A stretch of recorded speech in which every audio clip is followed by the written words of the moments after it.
I'm Angela and welcome to my channel, Befriend Intend. In today's video, I'm going to talk about perfectionism, what it is, how to know if it's a problem for you, and how to free yourself from it. So what is perfectionism? It's the idea that something needs to be perfect, that nothing is worth doing unless it meets an exceptionally high standard of excellence. Now, on the face of it, this is clearly a little bit subjective. I mean, what would a perfect website look like? What would a perfect child look like? What would a perfect spouse look like? What would a perfect house look like? And even if something is deemed to be perfect, what exactly does that mean? What exactly does a perfect SAT score mean?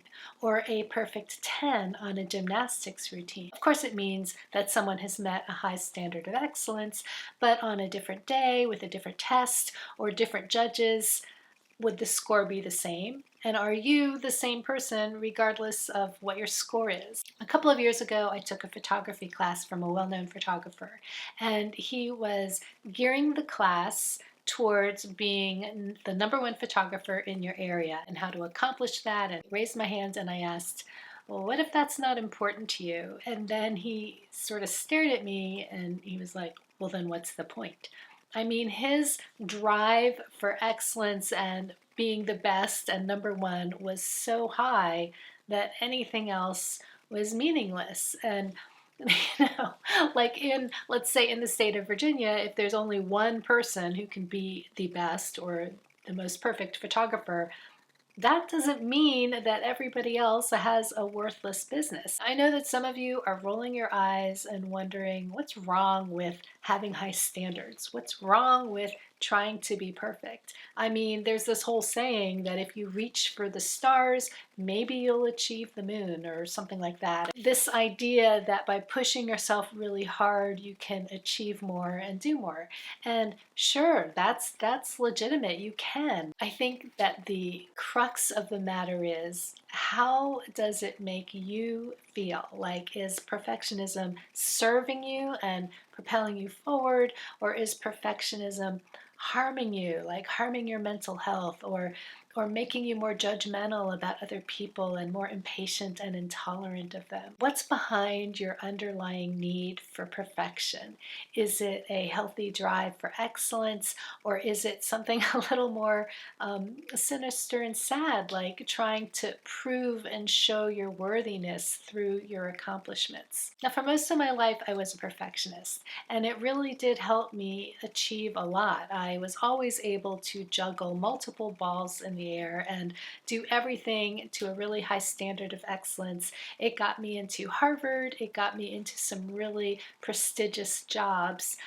But I was completely stressed out. I was not a patient person. I completely neglected my own physical health. I mean, I pretty much subsisted on vending machine food for a couple of years when I used to work on Capitol Hill. I was a people-pleasing approval junkie, like the first one in the office and the last one out, and working a lot of weekends because my self-worth and my identity were wrapped up in the achievement of these perfect standards that I was holding myself to. And when my first child was diagnosed with autism, I spent countless hours and so much time and energy trying to find and implement the perfect programs for my son.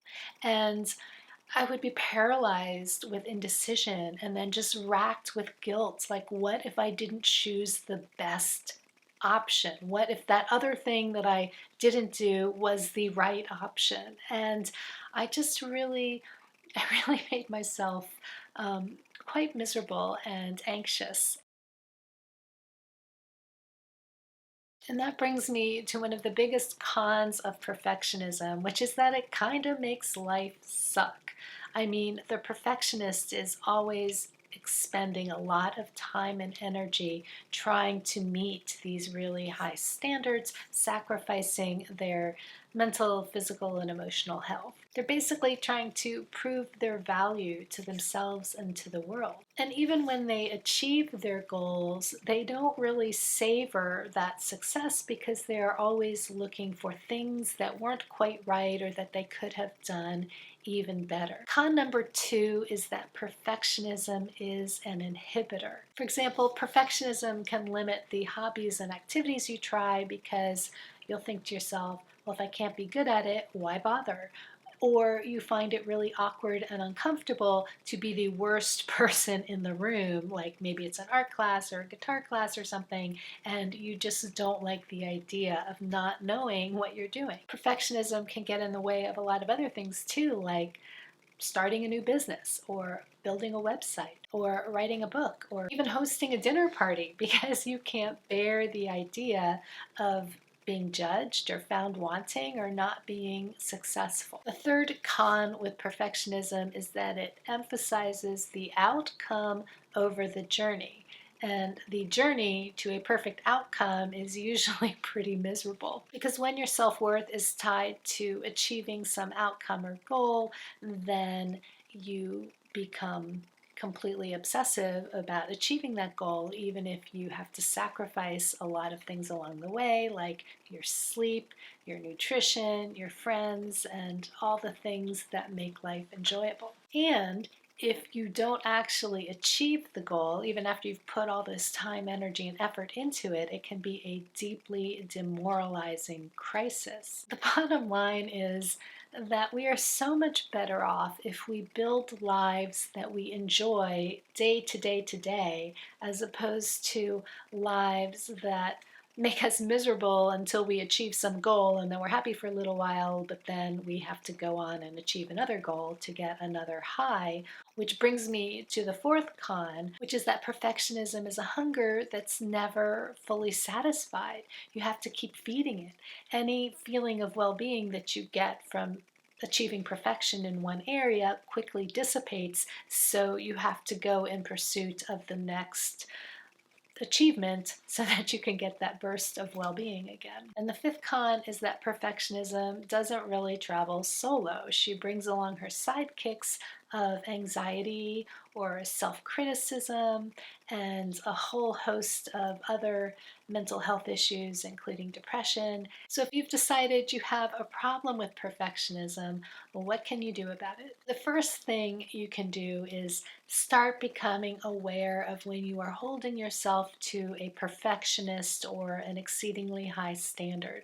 Are your standards a lot higher than everyone around you? Do your standards help you or do they harm you? Are your standards creating anxiety in your life and in the lives of people around you? The second tip is to set realistic, specific goals and give yourself a deadline. This is when you really want to recognize when good enough is good enough and that things don't have to be perfect to be in the world.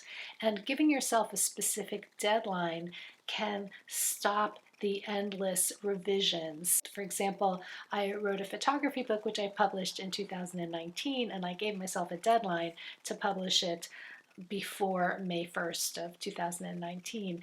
And because I had the deadline, I finally started being a lot more focused about revising the book. And I had been working on this book for 3 years. And if I hadn't been working on changing the narrative in my mind around perfectionism, and that book still might be in my computer, I might have never published it.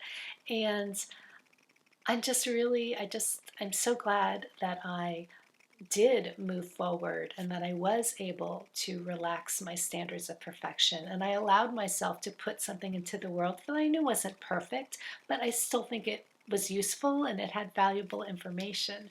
And I really believe in the value of deadlines and realistic goals, not expecting or demanding perfection of yourself. The third tip is to allow yourself to make mistakes. And this is really, really hard because, mistakes have consequences and sometimes they're uncomfortable or sometimes they might hurt other people or they might hurt yourself, but we're human and we do make mistakes and we learn from these mistakes too so that we become less likely to make them in the future. It is much better to live, learn, make mistakes, and learn than to just stay tightly closed in a little bubble where you don't make mistakes, or where you only do things after you think or believe that they're perfect. And this brings me into tip number 4, which is also really, really hard, but it is the idea of deliberately making mistakes and increasing your tolerance to them. Like maybe you cook a dinner and you leave out the salt in the meal, and then somebody criticizes your cooking at dinner that night. You're just trying to build up your tolerance for making mistakes and seeing that they can be navigated and that they are not, they don't destroy you. Or something else you could do is sign up for a class and go in with a beginner's mind and try to focus on the process of learning without having the burden and expectation of achieving. And tip number 5 is to start curating what you're exposed to. You want to cut out the negative influences. So pay attention to how you feel when you watch certain TV shows, or when you read certain magazines, or when you follow certain social media accounts. Do they bring up that anxious desire to be perfect or to improve yourself, like to an unrealistic standard? Or do they help energize you and fill you with a sense of calm and make you feel competent? And that brings me to my final tip, which is to befriend yourself. Try to cultivate a better relationship with yourself, one that's rooted in self-compassion and self-acceptance and encouragement, and one that is not judgmental and harsh and demanding. This might take a number of years. I mean, I've been trying to do this for about 4 years, and I'm still working on it. I'm probably going to be doing it for the next 30, but it's amazing. And I know when I was sort of wrapped up in that harsh, judgmental view of myself, I couldn't imagine what it felt like to actually, like yourself. It's so basic and fundamental. Like, everyone should like and appreciate themselves, because I firmly believe that we are all miracles of time and space, or God, or just forces beyond my comprehension. And I also believe that we are all capable of learning and changing and growing, and we have self-awareness, and we can be transformed anytime, and we can do good things. And yeah, I mean, there's just so many reasons that I believe that we all are inherently worthy. And yeah, so I think learning to tap into that, if you aren't already tapped into that, is transformative. If you enjoyed this video and got something of value, please let me know by hitting the like button, and I'll see you in the next video.